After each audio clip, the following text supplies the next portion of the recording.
So just think about putting that back matter.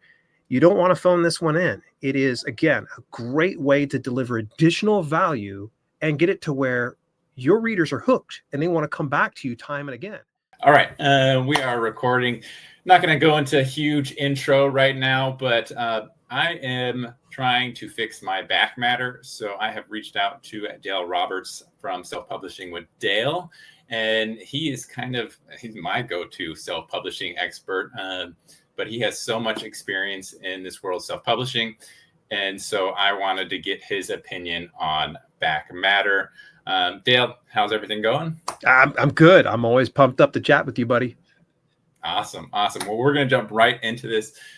For a lot of you authors, you might already know, but some of you who don't, what is back matter and why is it important?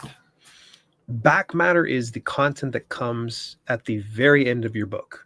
Dead simple explanation. So as soon as the word says the end, the very next page is all of your back matter. And it usually includes various things such as about the author, references, resources, things like that. So why is back matter important? The big reason that it's important is it nurtures your reader relationship. Think about the fact that when somebody has gone through the effort of buying your book and reading it from front to back, what's the next steps for that person? How can you be able to continue to nurture that relationship? I think about back in the day when I used to read a Stephen King novel, and I love to get to the back. I like to see the acknowledgments. I like to read, like, what were the other books that I could probably check out? That is an exciting part that you can be able to have the reader join. And I see too many indie authors that just kind of take it lightly and they say, the end, I'm set. No. Give them more, provide them with some way to connect with you in a deeper, more meaningful relationship as a reader and author. Now, what does that mean in terms of how do they connect with you? Is that reading through the next series or an email list? What does that look like? That is exactly a great point. So back matter doesn't have to be any one thing, but what I would recommend about the author, absolutely put an about the author in there. Even if it's a paragraph and a single image of you and your relevant links, great. At least put that in there. The other thing I would recommend for indie authors, and especially those that really need more reviews, as soon as it says the word the end on the very next page, don't do about the author. Put in a call to action for reviews. Now that you've finished reading this book, it'd mean the world to me if you left an honest review over at xyz.com. Thank you so much in advance. Something as simple as that, or just put your own spin on it. But get the reviews, ask for that, get the about the author, because then they can start to connect with you and they have all the relevant links to go explore where you're at on social media or your website. And the big one, this is one I recommend everybody get involved with. Put a call to action to subscribe to your email newsletter. And if you don't have an email newsletter, I recommend getting one started now. It doesn't need to be perfect. Just get one started. That's the most important thing. Those three elements, I feel, are the non-negotiables. There's going to be some people that would probably disagree with me on two of those items. Of course, the ones other than about the author. And then, of course, you've got your acknowledgments, your thanks. And if you're nonfiction, you'd probably put some resources and references sections and an index of some sort. So just think about putting that back matter. You don't want to phone this one in. It is, again, a great way to deliver additional value and get it to where your readers are hooked and they want to come back to you time and again. Would that be through an email newsletter? Fantastic. Is it through checking you out through social media? Is it connecting with you on your website and seeing some blog posts of yours? So that's why it's like, ooh, this is one of those ones you just can't not do it. Like, if you don't do it and you're wondering, I don't understand why people aren't buying any of my other books. Well, chances are very likely you've phoned in the back matter. They have no reason to go over check out your other things unless you have the absolute most mind-blowing pros in the world. And they're like, I have to go check this person out, even though they have no back matter. No reader probably ever said that. Now, with a newsletter, what are you using to get, like, as I create my back matter for my books, what should I use to get readers to sign up for my newsletter? What is the highest converting way to get them to sign up to the newsletter, your newsletter? Well, let's start with the bare minimum. Let's start with the bare minimum is just at least having a call to action to join your email newsletter. And You could entice them with some very basic things like, hey, did you enjoy this? Would you like to see other works by me or get advanced access to it and special discounts? Join my VIP newsletter over at xyz.com. Click this link and check it out. Something like that. The bare minimum is what I feel every author should be doing. Because if you at least get 1 or 2 people going through that link, guess what? Those people didn't need to be bribed. They like you so much that they didn't need to have any reason other than, hey, well, promises of future discounts and advanced copies, sign me up. There we go. Now, I know where you're going with this, and it's definitely a great direction to go. And that would be a lead magnet, also known as a reader magnet, also known as a bribe in internet marketing. And with those things, it's typically going to be, let's say, nonfiction. It would be like a short read of some sort, or a graph or a chart, something that would take literally like minutes for you to whip together. Like I've done 2 lead magnets I created through Canva within 20, 30 minutes. And I got tens of thousands of subscribers from just those lead magnets alone. And you compare that without the lead magnets where it was getting hundreds upon hundreds. I don't know about you, but I like tens of thousands. It's kind of nice. Now, if you're fiction, though, think about what's the work that you're writing? What is the greatest way that you can help support that writing? Could it be a prequel? Could it be a sequel? Could it be a spinoff? Could it be just even a sample of your work? Let's say you just write nothing but short story collections. So could be maybe a few of those short stories to give them a good taste. And the point is to entice those readers. So make sure whatever lead magnet or reader magnet you're getting is going to be something they are looking for. And you can either ask your readers about this, you can either trust your instincts, or you can just do a lot of trial and error. And there's going to be some trial and error. You're going to find that some reader magnets draw crickets. And other ones will bring in tens of thousands or hundreds of thousands. So I would say experiment. And with that being said, put your call to action in the back matter. And I would also recommend putting a short call to action in your front matter, the front of your book, because that is getting that opportunity twice.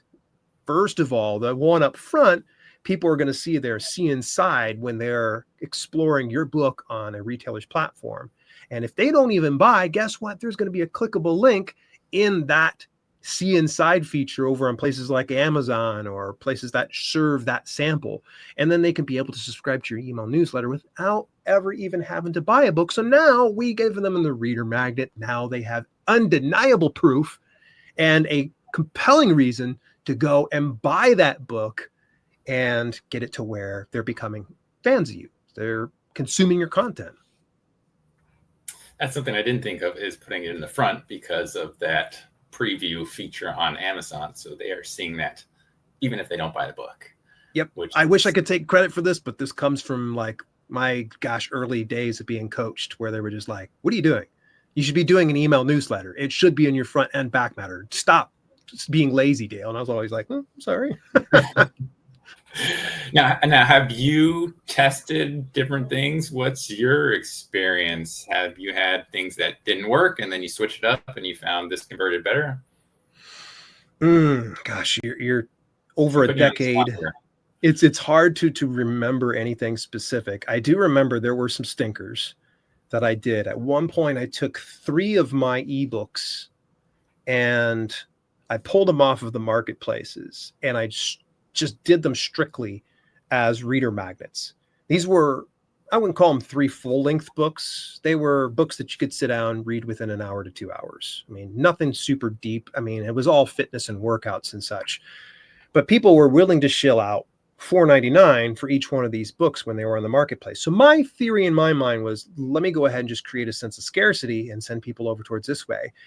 And no, it did not convert near as effectively as things like, I had the top 10 fitness tools. It was my very first reader magnet.